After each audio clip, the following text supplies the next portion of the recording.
Hello everyone. Today, we'll be seeing how fast Cradily can beat Pokemon Sapphire in a solo run challenge. Let's get straight into this first video of our daily December spree.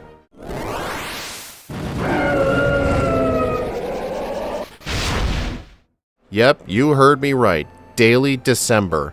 The last time I've ever attempted this was a couple of years ago, where I uploaded 11 versus races in the entire month of December, but this time, I want to actually do an actual daily December. Right now, at the same time, Scott's Thoughts is probably doing his as well, so I think this will be quite a fun experience, but recording all of these runs ahead of time was a lot of work. I think, for example, this Cradily run was recorded sometime in April, I believe, so yeah, it's been a long time since I've looked at this run. But anyway, let's get started and cover everything that a normal video would cover. We have 86 HP, 81 attack, 97 defense, 81 special attack, 107 special defense, and 43 speed. We're also in the erratic growth rate, which is very horrifically bad in the early game. Basically in the early game, it's almost twice as slow as the slow level up group in terms of getting levels. But on the bright side, at least we're playing with Cradily, we're not playing with Lileep. I actually played with Lileep in Emerald a very long time ago. The video's on my channel somewhere if you want to take a look at that. And as you can see on our starting learn set, we start with Acid, Astonish, Constrict, and Ingrain. Ingrain's a pretty useful move because it'll basically just be passive healing throughout a fight. And starting with Acid and Astonish are not the best attacking moves, but I should be happy because if I remember correctly, Lileep only started with Astonish and Constrict, so yeah, things could easily be a lot worse. But then at level 29, we get access to a new move, Confuse Ray, and then we get Amnesia, Ancient Power, and then at level 60, we get Spit Up, Swallow, and Stockpile. Yeah, we're not using any of those three moves. Because here's the thing, in Generation 3, Stockpile does not give you a defense and special defense boost until Generation 4. So all the move does is just charge up your Stockpile counter, and you wait to either use Spit Up or Swallow. So yeah, it's really bad in this game. And as you can see in the background, I'm fighting pretty much every trainer and most of the wild Pokemon I come across, because since we're in the erratic growth rate, we're going to need to fight a lot of trainers in the early game to even stand a chance against some of these gym leaders, like Wattson for example. But while I continue fighting the trainers, we should go over the TMs really quick. Our main TMs include Toxic, Bullet Seed, Hidden Power, which for this playthrough is Hidden Power Ghost, because for physical attackers, Hidden Power Ghost tends to be the best. And our other good moves are pretty much just Sunny Day, Hyper Beam, Giga Drain, Solar Beam, Earthquake, Return, Sludge Bomb, Rock Tomb, Facade, Secret Power, and Strength and Rock Smash. So yeah, we get a little bit of coverage, but I'm not too sure how useful Earthquake is going to be. It might have a use for Steven, I can't remember. Like I said, I did this run a long time ago. But anyways, one main benefit that does help Cradily a lot is the fact we're doing this in Ruby, Sapphire, and Emerald, because in these games, you get access to the TM for Bullet Seed before the first gym leader Roxanne, and we are definitely going to be picking that up and using it on her entire team. So let's check it out.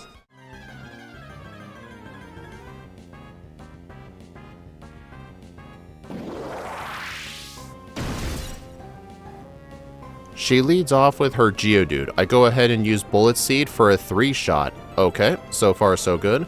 Then on the Nose Pass, I hit it 2 times. It uses Harden. I hit it 3 more times. It goes for Harden again. She uses a potion, and I hit her with another 3 Bullet Seeds. She uses a potion. I hit her 4 times this time, and it just uses Tackle, and I slowly whittle it down. It is so strange. She never attempted to use Rock Tomb. It's quite weird.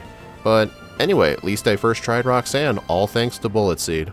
Since I have to do a lot of these videos for daily December, they're probably not going to be as long as my normal videos. Like, I'm going to try and not ramble as much as I usually do and just get straight to the point. Anyway, I rescue Pico, and then we can sail on down to Doofer Town. We have to ask the age-old question, should we fight Brawly now or later? We don't learn Bulk Up, we're weak to fighting moves, so I think you know the answer to this one. What I choose to do is go all the way to Route 109 Slateport City and fight the trainers on the beach as well as the trainers in the soda house. I'm going to try and fight most of the trainers in preparation for the rival battle because the rival is going to have Combuskin because I always replace the grass starter, and for this obviously it's not going to really benefit me because I'm neutral to fire but I'm also weak to fighting moves, so yeah, that's going to be bad. I even do all the trainers in the trick house as well to get access to a rare candy. And after defeating the last trainer before the rival, I'm only level 18, which is 2 levels lower than the starter he has. That's how bad the erratic growth rate is. So as you can see right here, the plan is to set up an ingrain right away for passive healing, and I go ahead and use Bullet Seed to take down the Whalmer slow but surely. And then afterwards I get level 19, in comes the Blaziken, hits me with double kick for massive damage. I hit it with acid not doing much. I was really kind of hoping for a defense drop, but I don't really end up getting it, so I end up getting a reset. After this fail, I realized I should probably do some more training, so I instead decide to just redo the rival fight starting at level 20, and my plan is just to Aerodactyl this fight until I win. And I do end up winning at roughly 9 resets into the run. Another thing that I kind of feel stupid about is I forgot to teach Rock Tomb as soon as I got it because, like, I just hate teaching this move, okay? But I really should have taught it because Rock Tomb will deal neutral damage and it does a lot. But still, either way, I only beat the Combuskin because I crit with Rock Tomb. So yeah, it's still very luck-based whether I remembered to teach it or not. So yeah, I mean, that was kind of my fault, but whatever. I also fight every single trainer in the Mauville City area, as well as the trainers near Verdendurf Town, including the Rustdurf Tunnel. I want as high of a level as possible for Wattson. I've also been holding the Macho Brace for quite a bit, so that way as I defeat the trainers, I gain double the EVs. So it'll definitely be quite useful. And by the time I get to Wattson, I'm level 27. So let's see how well this fight goes.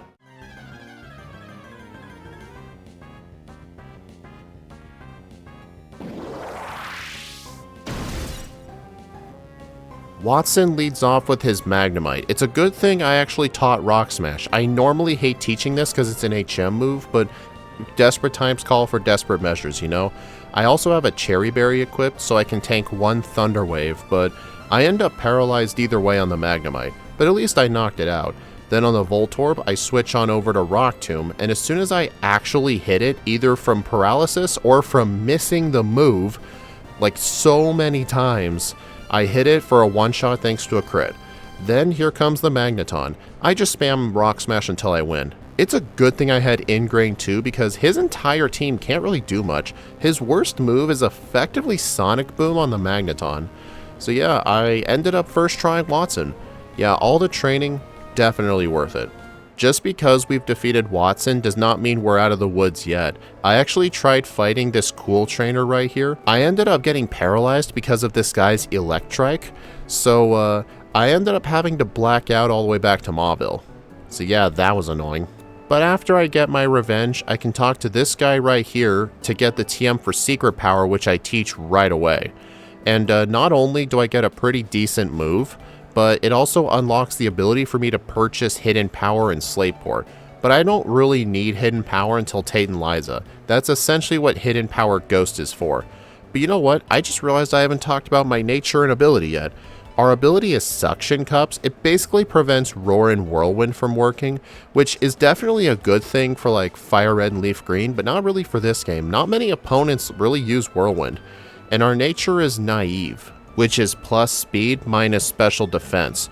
The reason I'm going plus speed is because even though Ruby and Sapphire do not really have fast Pokemon, I still need every ounce of speed I can get, and lowering my special defense is generally a good call. Because here's the thing, Steven Stone is the champion. You don't really want to lower your physical defense. So that's why I lowered special defense. Anyway, I eventually make my way through Meteor Falls back to Rustboro City, get the Quick Claw because I forgot to get it the first time. It probably would have helped make the rival a bit more consistent, but oops. And then I can make my way all the way to the cable car, go to the top, and go take on Archie.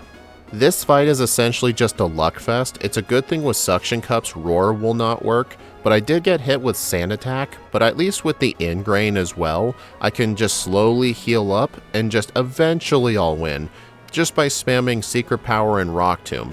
And it's also a good thing with Archie that his Sharpedo does not have any water moves, so I can go ahead and use Secret Power for the one-shot thanks to a crit. Plus, for some reason, Secret Power does not make contact, so it cannot activate Rough Skin, which is pretty convenient. And now with Archie defeated, we need to go take on the 4th gym leader, Flannery.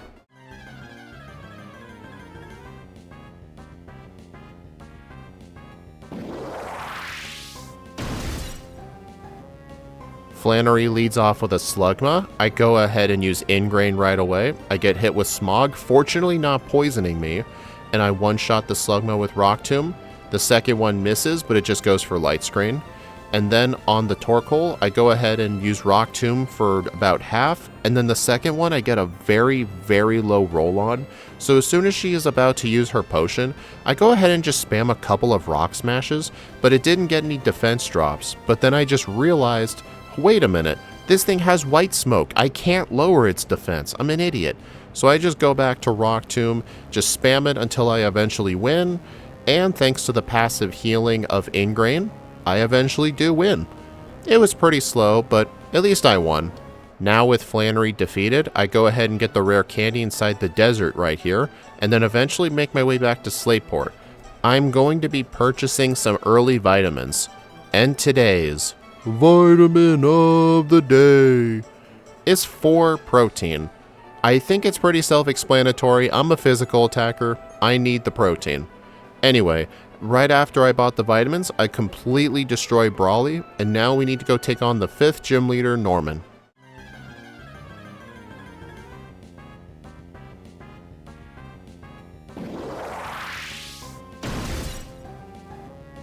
I'm going into this fight with a Chesto Berry just in case I get hit with Yawn. He leads off with his first slacking. I go ahead and set up an Ingrain as he sets up Yawn. Pretty convenient. So now I just use a Rock Smash. I don't get a defense drop, but for some reason I misclicked and went for Ingrain again, which is pretty weird. My main plan here is just to keep spamming Rock Smash until I get its defense low enough to where Secret Power can kill it. Unfortunately, I don't get its defense that low, but at least I paralyzed the slacking, but I better hope it doesn't use Facade, but fortunately it does not. Now for his second slacking. His second slacking is generally worse because it likes to use Focus Punch a lot, and as long as I hit my move, it can never hit me. So yeah, his second one's sort of worse, but if the first slacking like put you to sleep or something, then Focus Punch theoretically could work, or if you missed your move, but yeah, that's just pathetic. And once the second slacking goes down, the Vigoroth is pretty quick to go down as well. You know, this Pokemon's been slow, but it's been doing pretty decently so far, at least better than I've thought. At least this is the easier Hoenn game and not Emerald version. I get the rare candy here in Petalburg City and catch a Marill with a Nest Ball that I purchased at the Verdendurf Pokemart because Nest Balls are very good for catching that thing. Then I get the rare candy on Route 110, get some citrus berries just after surfing through the water and talking to Steven, and then make my way to the Weather Institute, clear that place out, destroy the rival, and head my way to Fortree. Normally as a grass type we'd have a hard time here, but we're part rock too. Let's just see how this fight goes, mainly just because of Rock Tomb accuracy.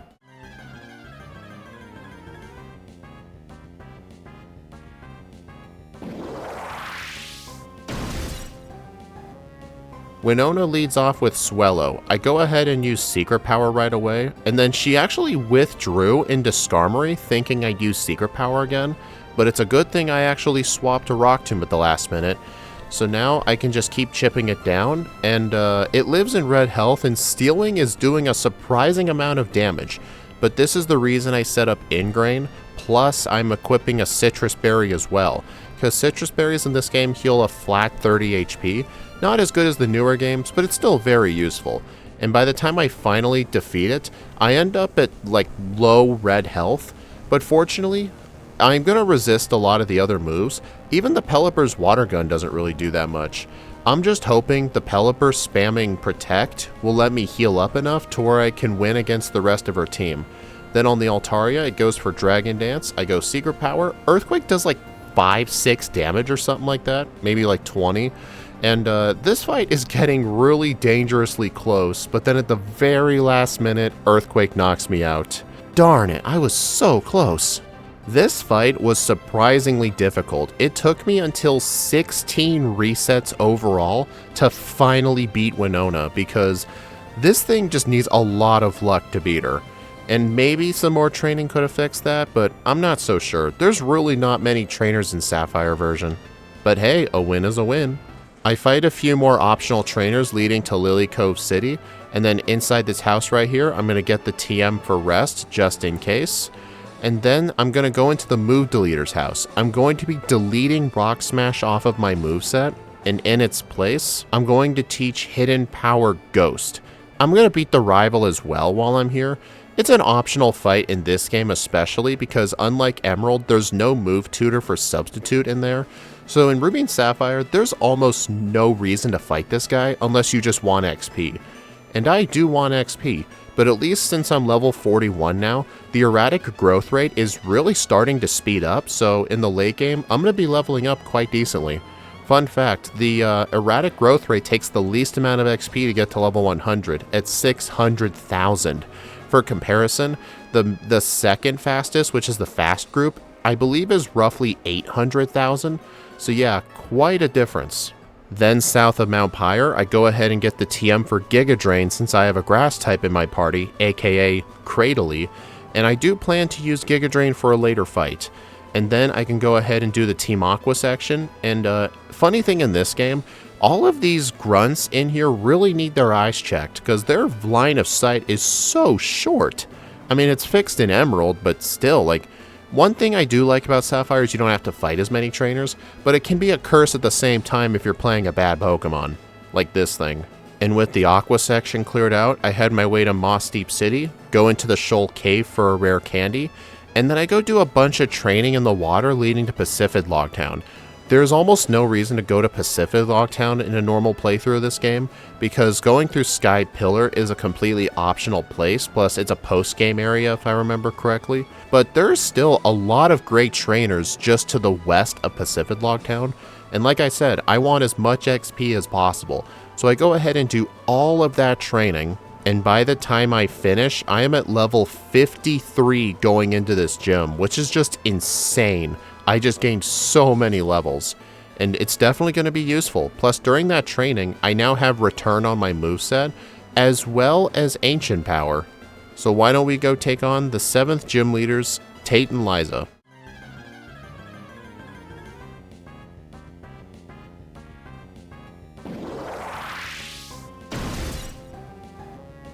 They lead off with Solrock and Lunatone, their only Pokemon. Hidden Power Ghost leaves the Lunatone in red health, which is unfortunate, and I do get put to sleep, but fortunately I wake up very quickly, thanks to the fact I am holding a Chesto Berry.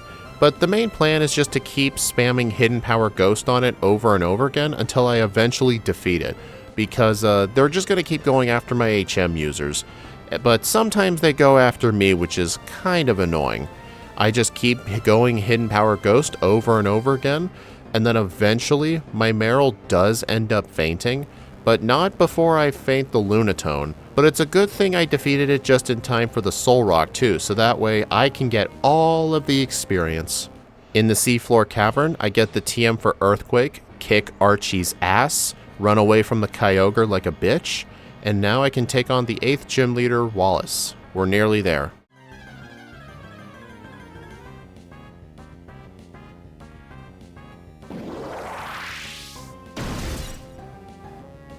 I'm level 57 going into this fight because I fought pretty much all of Wallace's gym trainers in the basement floor, and I just spam Ancient Power for the win. I do get to 58 during this section, and Ancient Power does do half because of the damage rounding threshold. I can probably guarantee if I was 57, Ancient Power would not have two-shot right there, so it was a very good thing that happened. And then I can defeat the rest of his team. You know what's funny?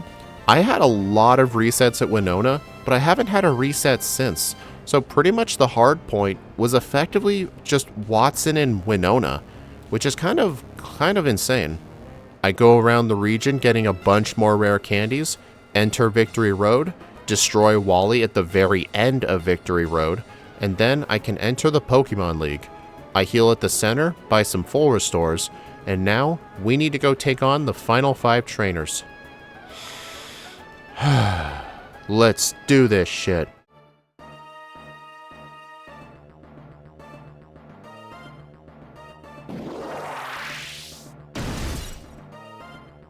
Sydney leads off with his Mightyena. I'm level 64 after all the Victory Road trading and using all of my rare candies. I have a Personberry as well in case I ever get hit with Swagger.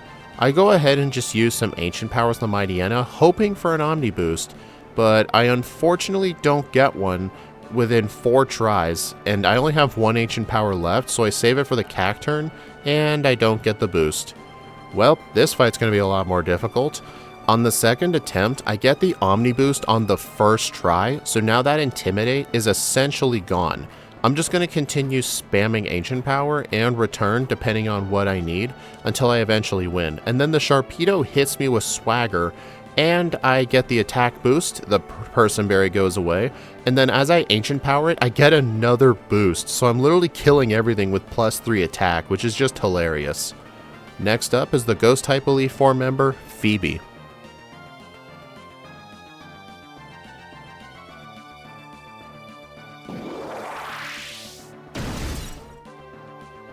Phoebe is generally way harder in this game than Emerald version because there's no TM or tutor for substitute in this game, so there's basically nothing I can do to avoid Curse. And fortunately, although I do have Hidden Power Ghost, it actually does not one-shot the Dusclops, which is very concerning.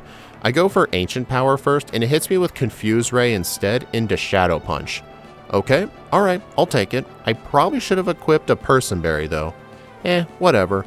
Her second Dusclops is generally not that good, and then I can go ahead and use Hidden Power Ghost on the Bayonet, the Sableye, as well as her other Pokemon, as well as her other Banette. Next up is the Ice-type Elite Four member, Glacia.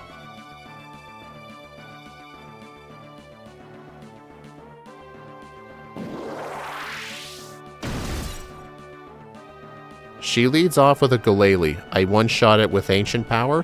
Then on the Celio, I one-shot it with Ancient Power. The second Celio, same deal. I get a crit, but it doesn't matter. Then on the Walrein, I actually get a crit on that, followed by an Omni boost. Wow, that is the in-game definition of just teabagging your opponent when you're just destroying them. Next up is the Dragon-type Elite Four member, Drake.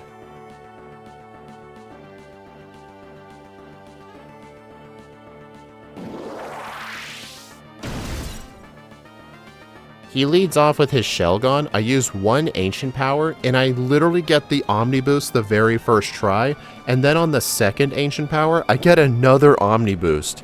Dude, this Cradily is an absolute madman. Or I'm sorry, mad woman. Sorry, please don't cancel me. Anyway, I have eventually just used my 2 Omni boosts to just completely sweep the rest of his team with Return and Ancient Power.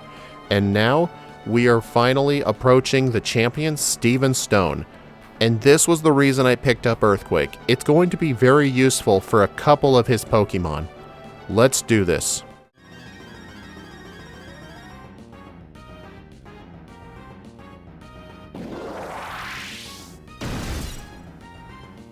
Steven Stone leads off with Skarmory. I replaced Return and Ingrain with Earthquake and Rest. Rest is going to be better for this fight because it can get rid of Toxic. But the thing is, I'm just going to spam Ancient Power on the Skarmory. I don't get an Omni boost in the first several Ancient Powers, but at the very last minute on the final Ancient Power, I got the boost. So now I have to just go ahead and just take it out with Hidden Power Ghost because I ran out of Ancient Powers. But fortunately, I can Earthquake most of his other Pokemon. I used Earthquake on the Metagross. It lives in red health, hits me with Meteor Mash, and I live at 7 hit points. Then on the Claydol, I decide to just take things safe and go ahead and use Rest. And then the Claydol tries to use my own spells against me. He hit me with Ancient Power and got his own Omni boost, but it's really not going to help him. I defeat the Claydol, one-shot the Aggron with Earthquake. Thankfully Sturdy is kind of awful in this game. And now it's a mirror match with Cradily and Cradily. I defeat his own Cradily with Earthquake as well as his Armaldo, and I get to level 70 and clock in.